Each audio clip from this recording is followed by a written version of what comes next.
Beleza. Então, tudo que Deus faz, ele faz com algum propósito. Tudo que ele fez, existe uma ordem e um motivo por trás. Que Deus ele é intencional. E com o casamento, isso não seria diferente. Então, a ideia de casamento não é simples algo bonito, legal, que Deus criou para nós. É algo que aponta muito mais sobre a relação nossa com Deus em Cristo. Então, aqui na apresentação, eu coloco que o casamento ele é uma sombra da união eterna. Essa união eterna que eu estou dizendo é entre Cristo e a sua igreja, que somos nós. Tá? Mas, lá em Gênesis, Deus ele vai fazer a instituição divina do casamento. Então, não é uma ordem que o homem criou para casamento, mas sim o próprio Deus, deixando bem claro lá em Gênesis. Então, uma das declarações bem claras que Deus coloca é que o homem não era para ficar só, e sim para ter alguém para se relacionar. Então, lá em Gênesis 2:18 vai dizer assim: Disse o Senhor Deus, não é bom que o homem esteja só. Vou fazer uma auxiliadora que seja idônea. Então Deus, já percebendo que não era bom o homem esteja só, ele fez uma auxiliadora idônea. E quando pensa em uma auxiliadora idônea, não é no sentido de auxiliar porque o homem precisa de um auxiliar, mas sim porque Deus precisa de alguém que fique debaixo da mesma missão que Deus coloca. Então todo o propósito nosso não é um propósito sobre nós, e sim sobre Deus.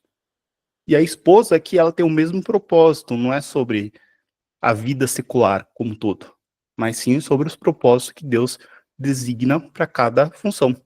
Por isso que a Bíblia também vai dizer que o homem ele é o sacerdote do lar, porque o homem ele tem uma conexão com Deus, onde todo o propósito é colocado para ele, e assim a mulher caminha junto. E por conta disso, ele fala em Gênesis 2:24, por essa razão, o homem deixará pai e mãe e se unirá à sua mulher, e eles se tornarão uma só carne. Então aqui, eles deixam bem claro que após essa união entre homem e mulher, eles vão deixar tudo. Aqui está falando de renúncia. Então, o que o homem e a mulher tinham sua família ali como alicerce, eles vão renunciar a isso para que agora eles sejam um em comunhão, seguindo Deus, deixando tudo para trás. Então, ele estabelece o quê? Uma nova vida, uma renúncia do que era, e agora uma transformação de antes o que era dois se transforma em uma unidade. E por que essa unidade é importante? Porque lá em Gênesis 1:26, Deus vai dizer assim: façamos o homem à nossa imagem, conforme a nossa semelhança. E aqui é interessante que quando Gênesis fala, Deus ele fala façamos. Ou seja, ele não fala sozinho, ele fala com a própria Trindade.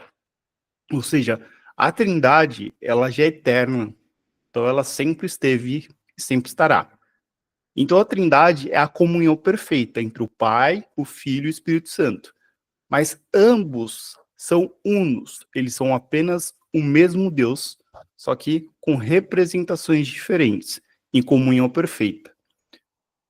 Da forma racional, a gente não consegue entender isso. Mas a verdade é um Deus só em três distinções, mas ainda se transformando em unidade. Então, Deus, quando ele estabelece essa relação entre homem e mulher, ele está falando sobre essa comunhão perfeita, que é o modelo que eles têm.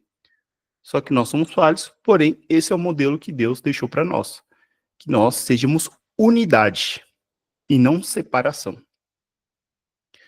Então, o casamento, ele está apontando o quê? Para o que eram duas pessoas se transformam em um. Isso é unidade. E quando a gente está falando em unidade, a gente está falando tanto em propósito, em direção, em tudo.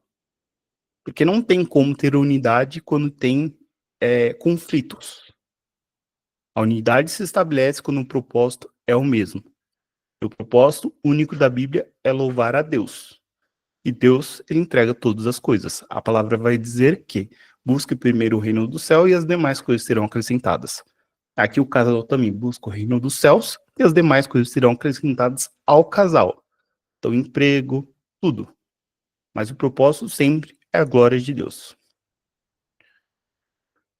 E a partir disso, que a gente conseguiu ver em Gênesis, que Deus estabelece essa ordem entre homem e mulher deixar sua família, a sua renúncia, para se transformar um, a gente tem que entender que a aliança que Deus estabelece entre o homem e a mulher é mais do que um contrato. Aliás, não é nenhuma questão de contrato. Contrato foram os homens que definiram um contrato, com cláusula e tudo mais. Porém, quando é o olhar bíblico, é uma aliança. Então, a aliança, ela entende-se que ela não tem que romper uma vez que ela é aliança. A aliança acontece só quando duas pessoas se unem e se transformam em uma aliança. Só que formalmente, na lei dos homens, a gente entende que o casamento também envolve um contrato matrimonial entre o homem e a mulher. Mas na visão de Deus, isso não é apenas um contrato. É uma aliança entre Deus e a mulher, entre o homem e a mulher. Ou seja, todos estão envolvidos nesta mesma aliança. E é muito importante essa aliança, porque vai refletir o caráter de Deus. Em Malaquias 2,14 diz assim. Então, aqui em Malaquias, que é um profeta, Deus fala através do profeta, dizendo, vocês ainda perguntam por quê? E é porque o Senhor foi testemunha da aliança entre você e a mulher da sua mocidade. Aqui você foi infiel, sendo ela sua companheira, a mulher da tua aliança. O contexto aqui em Malaquias era que o povo estava entregando sacrifícios a Deus e Deus estava rejeitando esses sacrifícios. E aí Deus, através do profeta Malaquias, respondeu o porquê Deus estava rejeitando. Porque aquilo que Deus estabeleceu entre o homem e a mulher, que é algo sagrado, entre os homens, naquele contexto, houve essa quebra. Eles foram infiel à sua mulher. E essa infidelidade não é só sobre o homem e mulher, é uma infidelidade com Deus também.